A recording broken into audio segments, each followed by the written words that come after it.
Hello, Internet, and welcome to my live reaction for Black Butler, chapter 170. When we last left our heroes, we finally made it out of Heathfield Manor. At long fucking last. With the kidnapped maids awakened. They kind of stormed into the foyer, woke up the other maids, they all attacked Baron Heathfield. It was an oddly cutesy ending, all things considered. Jane left. Maybe we'll see her again one day in a better storyline. Who knows? And then back with Real CL and the Undertaker, Polaris came in. We had a few hints as to his identity, specifically that he was a butler before he died, which makes him both one of Undertaker's reincarnations, which or whatever the term we're using for them is not. Bizarre Doll doesn't seem to really work anymore, I don't think. But also a former butler, and I don't really have any ideas who he could be, given that the only dead butlers we know of is, like, Agni, and Agni died well after this all started, so I don't know. Anyway, let's jump right on into chapter 170, The Butler Wandering. And our picture here is Lau, like, smoking a pipe. The time has come. I shall accomplish it in a faraway land. No idea what that line's about. And we open on London several weeks ago in the Limehouse district, which I think this might be flashing back to the strategy meeting that started Heathfield Manor. So hopefully this does not mean we're going to be jumping into another year-long sub-arc, all about, like, what Finian was up to during that time. And this is CL. A large quantity of blood is needed to keep my brother, the Bizarre Doll, functioning. Well, I guess we are calling him. I guess we are still using Bizarre Doll for him. I just think he's a little more advanced than the classic Bizarre Dolls. 4 places that are located north, south, east, and west of London raise my suspicions of having facilities for collecting blood. Mayron and Ronmau will go north to North Yorkshire. Vinny and Snake will go east to Norfolk. Baldo and Lau will go west to what does that say? Wiltshire. Sorry, I'm on the official release, but it's 2-page spread, and so some of the text is kind of small. Baldo and Lau. I thought his name was Baldroy. Also, is Baldo a nickname for Baldroy? Unless I'm just incredibly mistaken, really late into the series, be mistaken about that. We'll go west to Wiltshire, and Sebastian and I will head south to Brighton. We must get out of London, but the Yard must be lying in wait for me at every major railway station. Which means, and Lau chimes in, it would be best to leave by boat on the River Thames, where security is lighter. Once we reach near Reading, we transfer to a train. And Sebastian chimes in, Mr. Randall is well aware of the relationship between young Master and Mr. Lau. It's only a matter of time before the Yard storms this opium den. It would be best if we leave at once. Indeed, either CL or Lau agrees. And now we cut to their escape, from London, which again is before the Heathfield stuff. And Lau, as they're getting on the boat, remembers something. Wait, will you all wear this on your head before the boat leaves? And he pulls out a box. I'm not sure what it's supposed to be. And CL asks, "What on earth is this? Please, just put it on."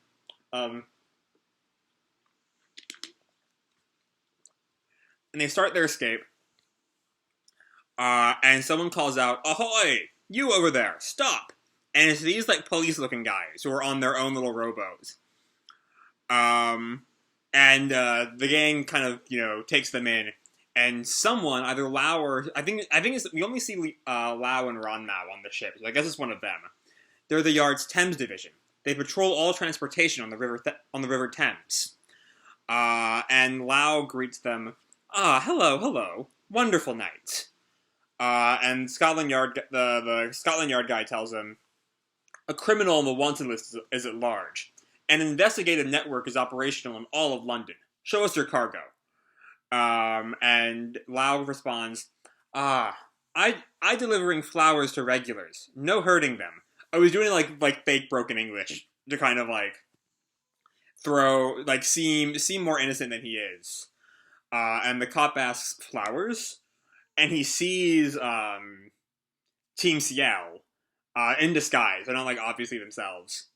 Ah, you're transporting those kinds of flowers. What I'm curious, so that's clearly referenced, like, prostitution.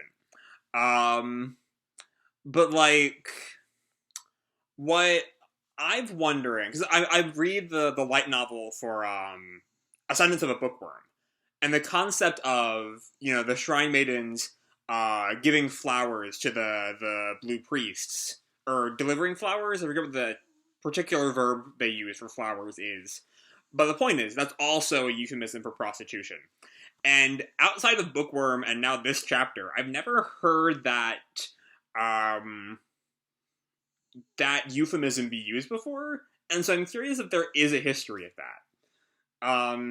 That I'm just deeply, deeply unaware of. Anyway, the cop sees them. Ah, you're transporting those kinds of flowers. Lau continues, Mister's working very hard, very cold night. Cold night. Have hot drinks with this. And he gives them, a bribe. And the cop looks at it. Well, fine. You can pass. And the cop leaves, and Lau continues his journey out of London. And I think this is Baldroy. He takes his hood off. Phew. That was close. I see. They were... the flowers here, they have the flowers in their hair. Which might be where the euphemism came from. And that's what he saw, the hood and the flower. Okay. I thought, like, maybe, there is a market for male prostitutes, and that's what, so there was so he was also hiding their gender, is what I'm getting at. Anyway. Also, one thing to bring up, which I feel like I'm going to bring up in the retrospective part of the video, either way, we don't need this scene. I've been avoiding this concept, but, like, we're halfway through the chapter, I think. And no progress has been made, which I shouldn't be surprised at this point, but I was a little hopeful when we got out of Heathfield and immediately jumped into Real CL and Undertaker and Polaris, that maybe there'd be some forward motion, which honestly is kind of stupid of me at this point. I should know better, but still. Anyway, maybe it'll get better. And Sebastian, I'm surprised they let us pass through so easily. I cannot believe these hair ornaments were enough to deceive them. Baldo and I do not look like women at all. And Baldroy just kind of grins, come on, I'm a cutie. And then Lau chimes in, the Thames River Police is part of the Metropolitan Police Force, but it is a highly independent division. Mr. Randall cannot always keep an eye on them. We have been good friends for quite some time. Which is very in line with Lau. Then the next day, we cut to Reading Railway Station. They're out of London. They're past Scotland Yard. And I can't tell who has this line. It might be CL, or Sebastian, or maybe Lau. We shall go our separate ways from here. Everyone be safe. So yeah, now we're, like, where we were over a year ago. And now we cut to Baldo and Lau. Which hopefully does not mean we're gonna spend a year with the two of them.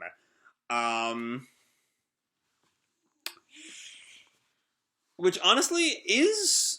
So we know Mayrin's backstory now. We learned basically the bulk of Finian's backstory, I think back in Emerald Witch, however many years ago that was. But I don't remember getting really much backstory for Baldroy. Beyond the fact that he's, some kind of assassin deal like everyone else is. And I'm also kind of curious, the one thing that kind of confused me about the last issue, the last set of backstory, of the Mayrin backstory, I mean, is that, like, we know that Mayrin was working for the organization that Lau was in charge of, right? And yet we never really see that kind of, any hint of that interaction whenever Mayrin and Lau see each other. I don't know that means anything for this chapter, but I don't know. It's just one of the many weird things of the whole Heathfield Manor fiasco. Anyway, let's focus on the problem at hand, which is Baldroy and Lau. And Baldroy looks at Lau. We owe this Chinese fellow a lot, but I feel uncomfortable around him, because I can never tell what he's thinking. And Baldroy, opens, I think, a pack of cigarettes, maybe? And Lau tells him, I say, is dabbling in that your final resort? That must mean our adversary is very formidable. I'm curious what he means by that, because I think smokers just kind of smoke. Like, it's not necessarily a sign they're in a bad spot. Um, I don't know, but, Baldroy just corrects him. These are just candies young master gave me. Oh, is that so? Well, well. Then may I have one? And then I guess he gives them one, and then some more time passes on the train, and Baldroy sighs, and Lau says, Master Cook, you look somewhat depressed. Yep, of course. A sanatorium for ex-servicemen isn't too different from a workhouse. Soldiers who are branded as useless are thrown there, and just wait for their deaths. A wealthy fellow like you wouldn't want to be there. So yeah, we're seeing kind of one of the themes that's kind of been brought up before, though it's perfectly possible to have been forgotten, and how long it's been since we've started this little part of the arc. That the victims are these kinds of lower class, swept aside by society. That's a little bit true with the maids, but it's especially true with these, like, ex-servicemen who are, just waiting for their deaths. But anyway, they arrive in Wiltshire, the Athena Sanatorium for former servicemen, and it's literally sparkling, which is not the kind of image that Baldroy gave us on the last page. And Baldroy, in shock, this is the sanatorium? And he looks up, the building's a lot newer and cleaner than I'd imagine. And Lau tells him, let us confirm our roles before we enter. Master Cook is the second son of an aristocrat who returned home after being wounded on the front lines of a colonial conflict. I am your private physician, who has been hired to care for you, as memories of battle have traumatized you and made you emotionally unstable. So here's an interesting thing. Because I know from history that the diagnosis of PTSD, which is very clearly what Lau is referring to on that page, only really comes about in the aftermath of World War I. And this series is set in, 1889, 1890-ish, in that range. So another, 20 or 30 years before PTSD would be kind of codified. But either that's a history fuck-up on Yana's part, or, the concept was already there, in the general lexicon, and just wasn't really codified for another 30 years. I don't know. That's kind of a random thought in my head. Anyway, Lau continues, these documents and identity papers are perfect forgeries. And Baldroy tells him, good, let's go. And the two of them enter, and Lau speaks first. Well, hello. And we see there's a nurse, or I think it's a nurse. That's kind of a nun vibe. But that might just be what sanatorium workers wore in the 1890s. And Lau continues, this is Mr. Berg, who is being admitted to the sanatorium as of today, and I am his private physician. And the worker tells them, this way. Please have a seat and wait. They're in a kind of office room, I think. The chief nurse will be here in a moment. And then the nurse leaves, and Lau says after her, the chief nurse is the so-called miracle healer making her appearance already? I hope she's a beautiful angel, as her name implies. And we see this kind of image of another sanatorium worker with, a rosary around her neck and, angel wings. This is all a very Catholic image for a Protestant nation like England. And then Baldo continues, all nurses are angels to military personnel, no matter what sort of women they are. They work at field hospitals infested with rats and maggots. They hold the hands of soldiers who are crying they want to go home. They comfort the soldiers, when they must want to cry themselves. Was Baldroy a soldier? I don't think we know that about his backstory, but I also don't think we know anything about his backstory. So he might very well be a soldier, which would fit why he's so upset about the sanatorium, and why he has this thought about battlefield nurses. And Lau asks him, Master Cook? And we hear a knock, and the door opens. And it's these gas mask looking guys. Which, going back to my earlier topic about World War I don't think the gas mask was really in use until the First World War. But it's very much like a hazmat suit kind of vibe. and Lau and Baldroy have the kind of reaction to it as the chapter ends. All right. I think y'all can guess what I'm gonna say about this. Don't do this again, Yana.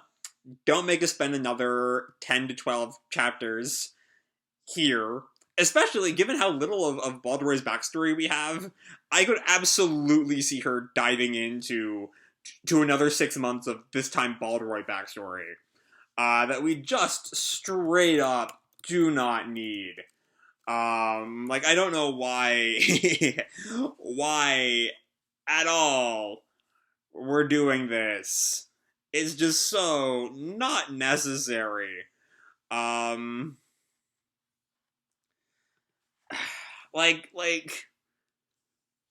Especially with how slow the pacing is. I mean, I'm trying to think of a way to say these complaints that I did not say every chapter during the Mayrin arc. But it's just the same old. The same problem just keeps on happening. And I was really hoping after last time, we moved on to Real CL and The Undertaker and Polaris, that maybe we wouldn't need to see all this. We could just move on with the plot and let the series be good again. But that doesn't look to be the case. I mean, in the past, when Black Butler's been very slow, specifically back on the 2CT days, I was like, oh, this is kind of a pain to read month to month, but I'm sure once it's all collected, it'll flow much better. At this point, I cannot say that anymore. This is just bad, and I feel like it's been bad. This has been the problem. This isn't a new problem. This isn't a new problem post Mayrin. It's the same problem we had during the Mayrin stuff. It's the same problem. It's a problem we'll have when we go to Finny and Snake. It's a problem we have when we go to Sebastian and CL. If this takes as long as the last one did, which was a little over a year, we'll finish these 4 little sub arcs in what? Mid 2024 ish. That's bad. That's really bad. This arc has gone on for ages. I don't know. I don't get why Yana is doing this. And it's not even the material of this chapter is itself bad. If you don't think about the glacial pacing, the way the pacing keeps repeating in on itself over and over and over again. This is the third time we've seen that moment of Mayrin goes here, Finny goes here, Baldo goes here, I'll go there. We saw that once in chronological order, once near the end of the Mayrin, right after the Mayrin flashback, and now again here. And it's just, move forward with your plot. Even if Yana thinks it's important to spend a year plus on each of these 4 locations, it's not, but let's say it is. There is literally no reason for this boat escape scene. It's information that we already have. It's a problem I kind of saw during that one chapter where we had to go back and show the exact way that Ronmal got captured at Heathfield Manor, is that we're allowed to just fill in the blanks ourselves. We don't need to know how the team escaped London. We don't need to know the exact manner in which Ronmal was captured by Jane and Heathfield. We're allowed to assume some things. And the really, really, really weird thing... Sorry, this is going far beyond just this one chapter. I'm just in full-on rant mode now. But the really, really, really weird thing is that keeping us in the dark is what Yana did for over a decade. It took over a decade for Yana to show us the basic element of the series' backstory. It's not until, the 130s, late 130s, that we see the moment that Sebastian is summoned and the details of the contract. We're kept in the dark for years. And it worked. We didn't really need to know all those details. they'll certainly matter eventually, and so it's good that we eventually saw it when the time was right. But like, we don't need to see this. These two river cops are never gonna show up again. Um, Lau acting like he's transporting prostitutes will never be important again. Um, um, it's just irrelevant over and over and over again, and it's exhausting. I mean, like, at least if we're going to tell this sanatorium storyline, the last half is important to that. It's the start of the storyline. But, like, maybe we could do... I don't know. I can't figure out a way to make this work, which means maybe it shouldn't be happening. And maybe Yana will surprise me. Maybe she'll turn around and get through this whole mini-arc in, like, 2 more chapters. I doubt it. I fully doubt it. I have no expectation that will possibly happen. But maybe it will. Maybe it will, and we'll breeze through Finny and Snake. There's not really much backstory with Finny and Snake to get bogged down in. And we've already had our Sebastian and Ciel flashback. So no flashbacks there. But it's just, why the fuck? Why the fuck is this happening? Why the fuck are you... What is the game plan here, Yana? I can't work that... That's what I can't figure out. I can't figure out how anyone thought this was a good idea. Even if Yana wanted to go deep in the weeds, why was there no editor telling her, hey, your readers are here for a story. Tell the story that they are here for, and then if you want to have a morality play on kidnapping maids for their blood or whatever, then do that. When there's not already a plot going on. I don't know. The weird thing is like I kind of mentioned, is that if you take this chapter out of the deep pacing issues that Black Butler has, it's not bad. The individual events are decent. It's not openly egregious, but it's just unnecessary and it's slow. And I don't know. Fuck it. That's all I got. I hope y'all enjoyed this chapter much more than I did, because, oh boy, was it rough for me. And if not, I hope you enjoyed the video at the very least. If you did, feel free to drop me a like or subscribe, or, do whatever makes you happy, And as always, your life is your own, okay? Bye.